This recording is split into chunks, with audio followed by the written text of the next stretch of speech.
Kalau nanti akan terjadi hari Jumat pertengahan Ramadan, maka nanti akan begini-begini terjadi. Setelah dihitung-hitung, ternyata pertengahan Ramadan yang ada Jumatnya itu nanti di Ramadan 1441. Muharram, Safar, Rabiul Awal, Rabiul Akhir, Jumadil Awal, Rajab, Sya'ban, Ramadan. Apakah itu akan terjadi seperti yang ada di hadis itu?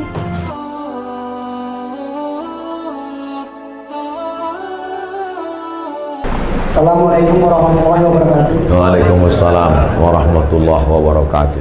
Bagaimana hukumnya jika kita takziah sedangkan almarhum itu orang lain?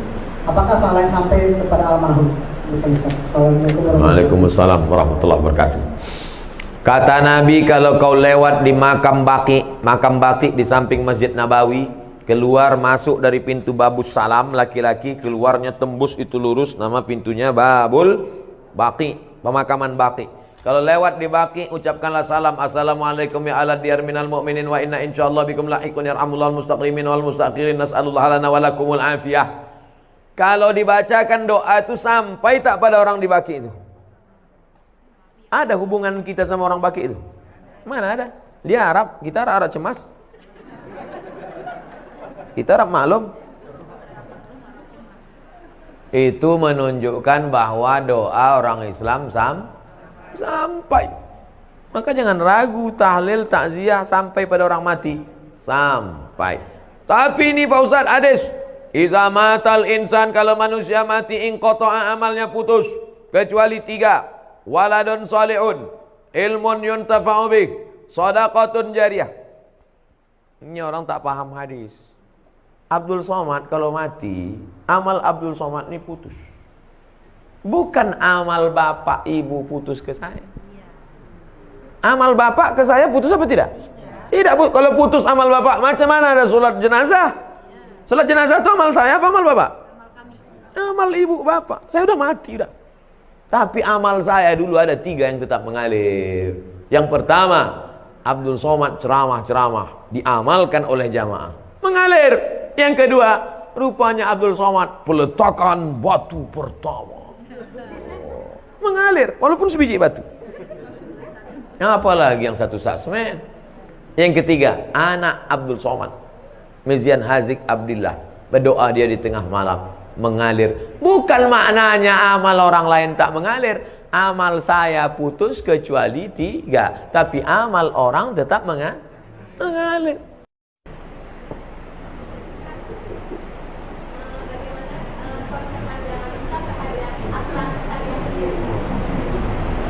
Hukum asuransi ada 2. Yang pertama mengatakan asuransi itu haram. Kenapa asuransi itu haram? Karena di dalamnya ada gharar, gambling, judi. 10 juta, 10 juta, 10 juta, 10 juta, 10 juta, 10 juta. Batuk, dapat 100. Tak pernah, flu pun tak pernah.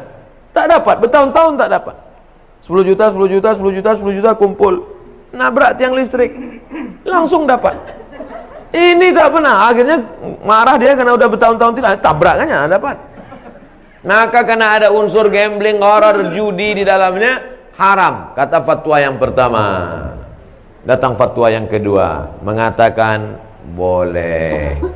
Kenapa boleh? Karena di dalamnya ada unsur ta'awun. Wa ta'awanu 'alal birri wat taqwa, wa la ta'awanu 'alal ismi wal 'udwan. Jadi fatwa ulama tentang asuransi ini 2. Yang satu mengatakan haram, yang satu mengatakan boleh. Saya sampaikan dua-duanya dalam satu majelis.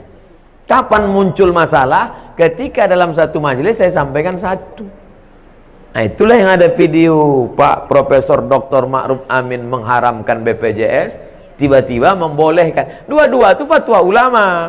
Cuman bedanya waktu belum jadi wapres disampaikannya satu, setelah disampaikannya 2. Lalu kata orang, wah ini fatwanya kok berubah? Tidak, fatwa itu dua-dua ada. Buka dalam kitab Fatawa Mu'asirah, fatwa-fatwa kontemporer Syekh Ali Jum'ah Mufti Mesir.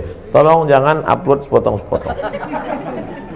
Bahwa memang ada dua fatwa. Jadi kalau ada di antara bapak ibu yang memilih asuransi, perbuatannya itu betul atau tak betul?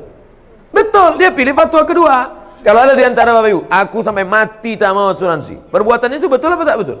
Betul juga, karena dia pilih fatwa yang pertama. Kok bisa ulama ini buat dua pendapat? Karena Nabi tidak ada menyebut dulu asuransi. Asuransi itu muncul belakangan dan ulama berijtihad. Rambut sama hitam isinya macam-macam. Ijtihadnya begini, ijtihadnya begini. Ustaz sendiri, saya tidak pakai asuransi kendaraan sampai sekarang. Terus Ustaz selamat terus, bolak-balik tabrakan. Mana berat yang listrik, sedang nyetir ditabrak orang dari belakang. Bahwa dia datang, musibah namanya. Oleh sebab itu maka amalkan sesuai keyakinan. Jadi kalau ada orang mengatakan, ngapain kau pakai asuransi? Sholat rajin, pengajian rajin, pakai asuransi. Fatwa kedua, bray. Wallahu a'lam.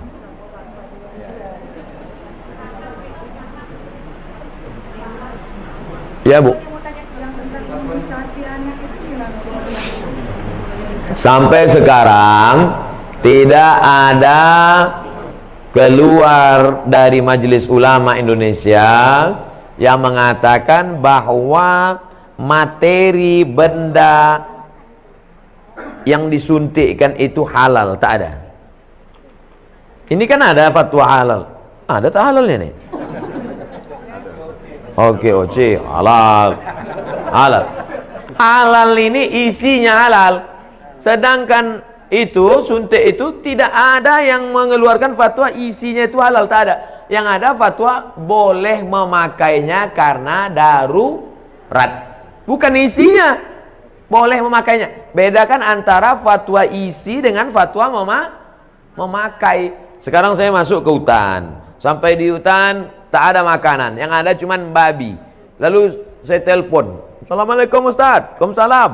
Ini ada babi nih Ustaz, boleh tak saya makan? Kata Ustaz itu, ada kau makanan yang lain? Tak ada. Jadi pilihannya cuma dua aja Ustaz, mati sama babi. Makanlah babi itu. Apakah babi itu halal? Tidak.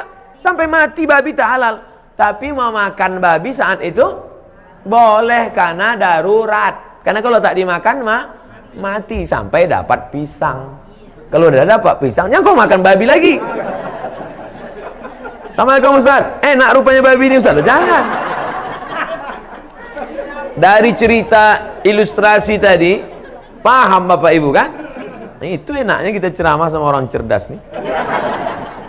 Fatwa tentang materinya halal itu tak ada, tapi memakainya karena nanti akan ada penyakit ini, akan ada ini, akan timbul ini, akan ini datang ini, akan mati, akan cacat. Maka kata ulama, daripada nanti anakmu sakit, aku pakai aja lah, tak apa-apa. Sementara nanti dapat mungkin akan maju teknologi ini, nanti ada umat Islam yang bisa membuat materi yang halal. Jelas? Allahu a'lam.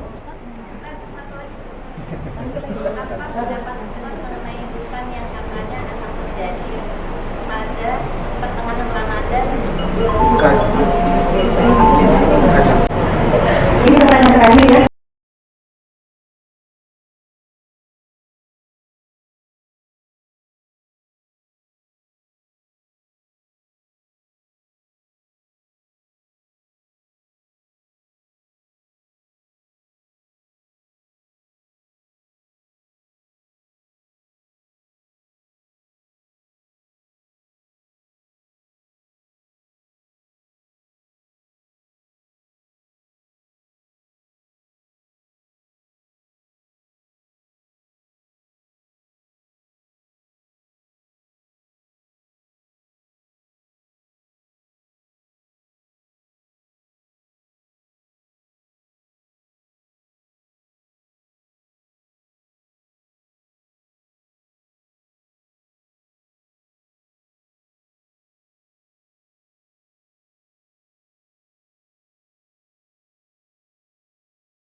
Nah, kalau sumbernya benar, siap-siap, apa salahnya siap-siap?